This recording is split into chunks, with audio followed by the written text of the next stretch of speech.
Care, can I help you? Hello, Care. Can I help you? Care for Guildford, can I help you? Hello, Care, can I help you? Care for Guildford, can I help you? Exchange, what number are you calling, please?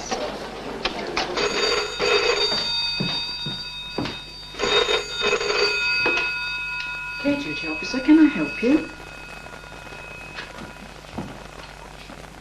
I enjoy doing the job very much.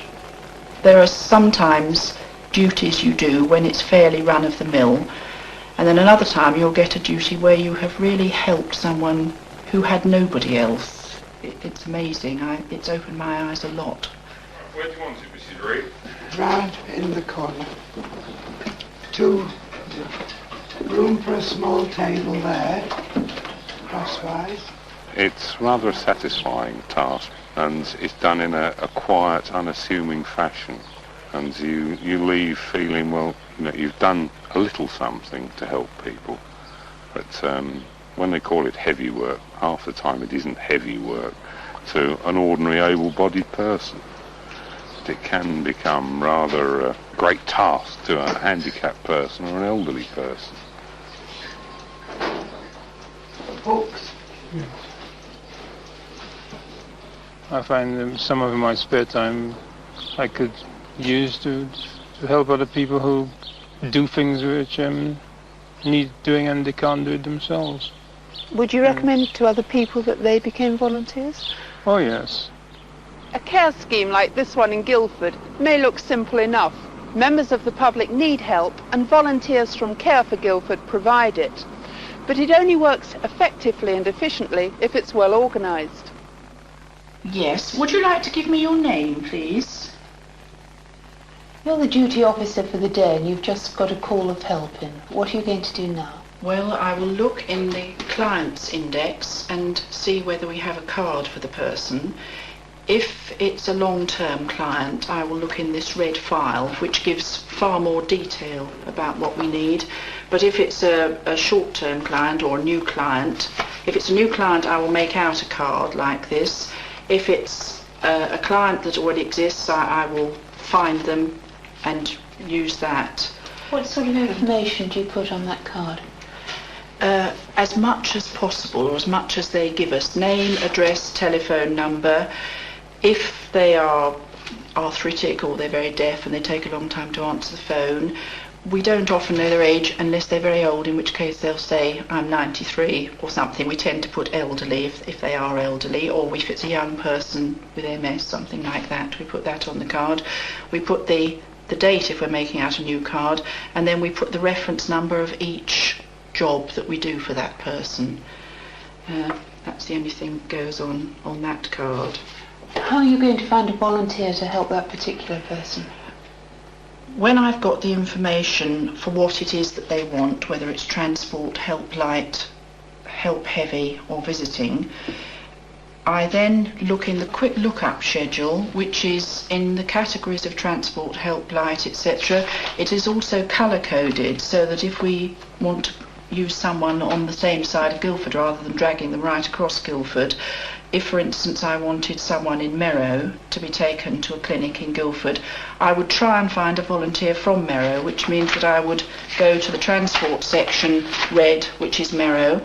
I would then look to see which day of the week the client wanted to be taken, and in the quick look-up schedule, it says when people are available to be asked. Not necessarily to do the job, but just to be asked. And I would then look for somebody. If it was for a client who needed to be taken somewhere on a Wednesday morning, I would look down and find someone available for a Wednesday morning, probably several, make a note of them, and then look up their volunteer sheet to check that they hadn't been used within the last 2 or 3 days, or more frequently than they've asked to be. One of our volunteers is unable to take one of our clients to St Luke's on Wednesday. Is there any chance that you would be able to do it? Well, it's a pick-up at 2:30 and collect him again at 4 p.m. Fine. Oh, well, if it doesn't matter that you can only take him, we'll find someone else to pick him up. But if you would take him, that's fine. Thank you very much indeed. You know, I'm not able to bring you back this morning, and somebody else is bringing you back. You know, that's all right, is it? Yes. And I believe that she's a woman you know quite well, isn't that right? Yeah. She's got a couple of kids. That's right. We come and collect Mr. Marpure when he's had half an hour or so with his wife. We only do it once every 3 weeks because we're part of a rota, and we drive him back to the old people's home. Occasionally we stop with him and get a little bit of shopping if he needs that. Would he be unable to come on his own? I certainly think he would. He would find public transport much too difficult to manage. And do you normally bring the boys with you? I do. Occasionally they stay to play with a friend, but they enjoy, and they know Mr. and Mrs. Marpure quite well now, and they understand the routine. It's something I find I can do with the children, whereas there are very few jobs or voluntary jobs that I feel it's sensible to do with them, but this sort of job one can. That's just one example of the kind of help that Care can give. But there are 60,000 people living in Guildford, and any one of them might phone Care for help at any time of the day or night. Care gets roughly 300 calls for help a month. All the publicity material for Care has one telephone number, but you have different duty officers. How does it work? Oh yes, this one telephone number really is the crux of the whole system.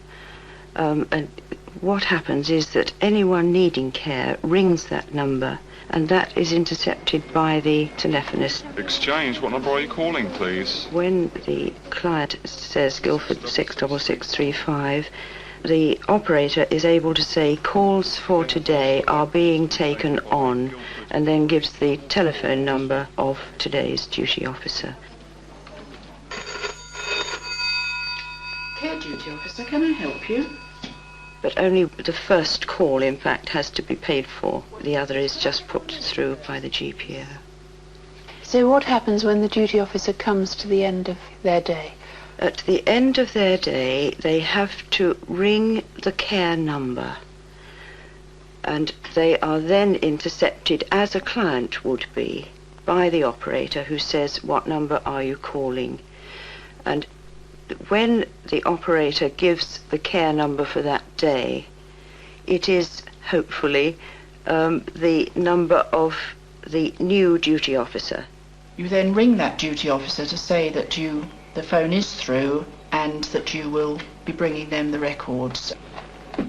And you pack them all up in the cases and take them in your car. Or if you don't have a car, as some duty officers don't, there are volunteers who will transport the case at 2 o'clock to the next duty officer.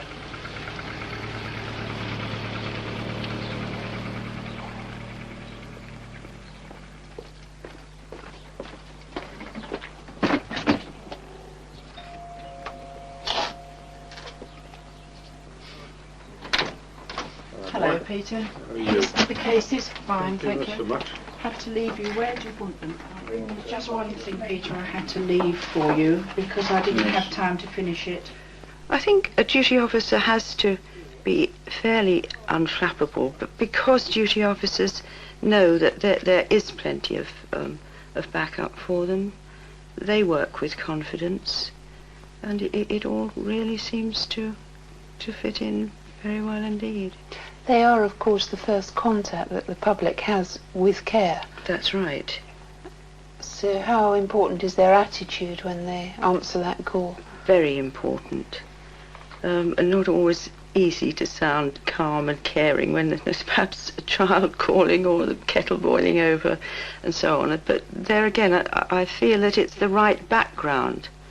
I feel that it's important that care calls are coming into a home, so that it is neighbour helping neighbour, one of the community just happening to be there, available for another member of the community. We have divided up into 4 sections for the type of work we do. Transport, visiting, help in the home. We call them light and heavy to distinguish between what can be traditionally known as women's jobs and men's jobs. We don't really like it like that, but that's how it is. You're a section leader. Which section do you look after? It's Help Light, which is really the shopping and pensions or anything in the home that neighbours would normally do, and we're doing it in place of the neighbour really. What exactly does a section leader do? Well, when a request comes through the duty officer. If it's something more than a one-off prescription, they usually accept it for the first time, and then we go and visit the client and find out really what their needs are, and probably do the job the first time, possibly if it's something a little bit out of the ordinary, to see what it's like. And then, having done that, we're in a better position to choose a volunteer. Of course, there are many organisations that already provide help for people. Citizens Advice Bureau, the Samaritans, the churches, and of course social services. So is there really any need for yet another care scheme? Diana Hannaford of Guildford Social Services believes there is. I think that there is an unmet need for people who actually don't want to come to a local authority department, and the care scheme provide an excellent service for these people who otherwise would be forgotten and left behind. Now, you attend all their committee meetings. Are you impressed with the way the scheme is run? It's a very efficient scheme. Right from the word go, they researched the area very carefully. They went round to all the agencies and asked a lot of questions. I'm very impressed in their efficiency. You don't feel that in any sense they're treading on the toes of existing helping organisations? I don't think any organisation can tread on anybody's toes. People need alternative schemes. They don't want to be stuck with just one department or one agency to which they can go to. They need a variety of different schemes. And the more we have, the more the community become involved, I think the better service everybody will have. What do you think is good about this particular care scheme? This one, well, it's been well organised right from the start. There's been some people who've been really dedicated right the way through. It's involved people from many churches, Christians and non-Christians as well, and I think it's covering a need right across the community. On every occasion when I've approached them to see if my need could be satisfied by what they provide, they've always shown concern, caring and a mature approach, and nearly always have been able to help me and help the patient, often for many years into the future. Once a patient gets to know a care volunteer, I find that they are the person they lean on. If the care scheme finished tomorrow, would you miss it? Very much indeed. In fact, villages around Guildford are hoping to provide their own mini care services because it's so successful in Guildford Borough. Olga, you're a volunteer. Tell me about the person you're going to visit today. Well, she's a disabled lady in a wheelchair. Her arthritis is so bad that she's now confined to a chair, so that she doesn't get very many visitors. And the care felt that they would like her to have somebody new and fresh to talk to, that can bring, something different into her life. So they asked me if I would try it, because originally I was just doing a bit of transport. So how long ago was that? About 2 years ago. And you've been visiting ever since? Oh, yes. Oh, how are you? Harold. Fine, thanks. All right, good. Well, it is very satisfying. You meet a lot of new people and you feel you're doing something worthwhile. And it gives you a greater understanding of people's difficulties and problems. Weeds are the worst problem. Why do you think there's a need for care, though? Why can't social services or neighbours help in the normal way? Well, great, and neighbours most don't go out to work. I don't think they understand the same, what people require. Not really. I think they're not so sympathetic towards you. People like Olga, our care, she'll do anything for us, and it's more of a friend, not just as a social worker. Maybe you're lucky enough to have a care scheme in your neighbourhood already, but if not, how do you go about setting one up? It started in 1975 when a friend of mine, Mrs. Doughty, was on the Merry Methodist Neighbourhood Committee, and she'd read in the Methodist Recorder an article about Rickmansworth Care. So she'd sent for all the details to Mrs. Dominion and read that up and brought it to the committee to see if we could start something in Merrow, because it seemed very interesting. So what happened next? We did quite a bit of research into other organisations in the town, finding out how they would react to yet another scheme setting up. I was approached by some churches in the Merrow area asking if we would be interested really in starting up a scheme with them. What was your reaction? Mine was really to ask for some more information, and then after that to say, yes, I think there is a need for this in this town. And from there we took it to the council as a whole. The council said, yes, that this is certainly something that ought to be done. So we launched it with some finance and support, and after about a year they became an independent organisation. If a new group were setting up a care scheme, what sort of costs would they have to meet? Well, one of the major costs will be telephone bills, and that covers the transfer costs of calls when clients ring in to care and the call has to be transferred by the telephone exchange to the duty officer. That's the main one. On top of that is publicity, which may be quite large on, not every year, but it depends entirely how much one can afford to spend, but that can be quite heavy. There's the cost of administration, not very high because we can keep the cost pretty well down by a lot of self-help, as many of our volunteers give that help.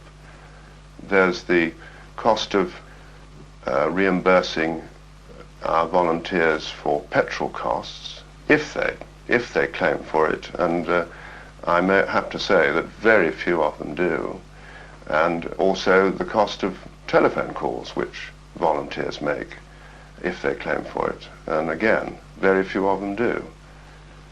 Those are the major things that make up the total costs of running a scheme. If you were giving advice to a group of people wanting to set up a care scheme from scratch, what would you say? I think first to find and enthuse some other people with the same idea. One or two people going it alone is a very risky business.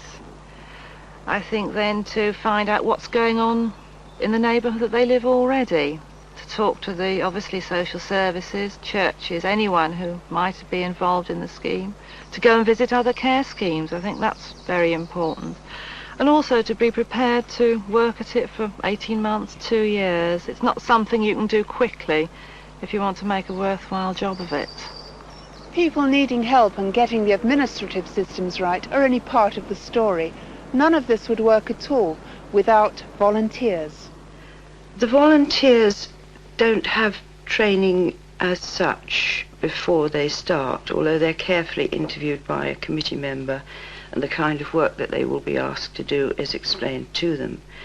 But I think a strong part of care is that the training is very much in training. It's lots of backup whilst you're doing the job. Volunteers can always get back to section leaders. Section leaders can bring their anxieties back to a committee meeting. The duty officer is always available 24 hours a day for any queries or any feedback at all. So in a way it becomes a supportive training. If you are a care volunteer, how much of your time is it likely to take up? It varies tremendously. Somebody who has a fair bit of spare time and a car, probably once a week, once a fortnight. Others who aren't so free, maybe once every 3 or 4 months. How can you ensure that volunteers don't get too bogged down with particular clients? I think one's got to keep in contact with them, at intervals, and make sure that they know that they can phone you if there is a problem. We do always tell them not to give the client their name, surname and phone number. Of course, this occasionally does happen, and then if they do get the calls direct, but usually if the client wants to get in touch with the volunteer, they'll phone the care number and then we relay the message. I think they feel that they aren't out on a limb, and one can go out on a fairly mundane kind of job and find that it develops into something much bigger than perhaps they'd agreed to do in the first place. Perhaps something that requires another volunteer coming in as a backup. And there again, that's part of the background for them. Tell me about the lady you're going to see today. Well, she lives here alone. She has a little dog, a little Dax, which is quite old, and she's devoted to it. And she likes getting out, but can't manage to do it on her own. And she's quite capable of going to a shop and doing a little shopping, but not really by herself. You know, she likes to be escorted and helped. Lovely day, isn't it? Beautiful day, isn't it? How long have you been taking her to the shops? About a year now, I think. She's just very grateful always to have the chance to come out.